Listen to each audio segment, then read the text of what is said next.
आकाए दो जहां की विलादत व सआदत की मुनासबत से जामे हजरत सही सुल्तान बाहू मरकज में महफिल मिलाद सल्लल्लाहु अलैहि वसल्लम का इनेकाद किया गया। ये बाबरकत महफिल गुरूब आफ्ताब से तुलुए आफ्ताब तक जारी रही, जिसमें बड़ी तादाद में आशिकान रसूल सल्लल्लाहु अलैहि वसल्लम शरीक हुए और अपने ईमानों को ताज़ा किया। दरबार आलिया हजरत सही सुल्तान बाहू के सजादा नशीन पीर सुल्तान फयाजुल हसन कादरी सरवरी ने हसूसी हिताब करते हुए कहा कि नबी करीम सल्लल्लाहु अलैहि वसल्लम की विलादत व सआदत का जश्न मनाना जुज़्वे ईमान है और तालीमात नबी सल्लल्लाहु अलैहि वसल्लम पर अमल पैरा होकर ही दीन और दुनिया की कामयाबी हासिल की जा सकती है। बाइसी तखलीक कायनात रसूलुल्लाह सल्लल्लाहु अलैहि वसल्लम की ज़ात है।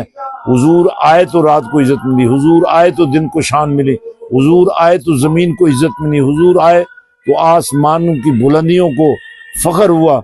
ये वो हस्तियाँ हैं जिनके लिए परवरदिगार ने ये पूरी कायनात सजाई है, और ये वो हस्ती है जिनके लिए अल्लाह ने हमें नौकरी के लिए चुना। हम बड़े खुश नसीब हैं। Blessed together at the 42nd Miladun Nabi celebrations at Hazrat Sultan Bahu Trust, Birmingham. This event was attended by many of the individual and youth leaders belonging to all sectors of the community. This event reminds us of the message of Rasulullah sallallahu alaihi wasallam of peace, unity and compassion, which we need to uphold in today's world. हज़रत सुल्तान बाहू trust Birmingham के अंदर ये 42 year 42 साल हो गए।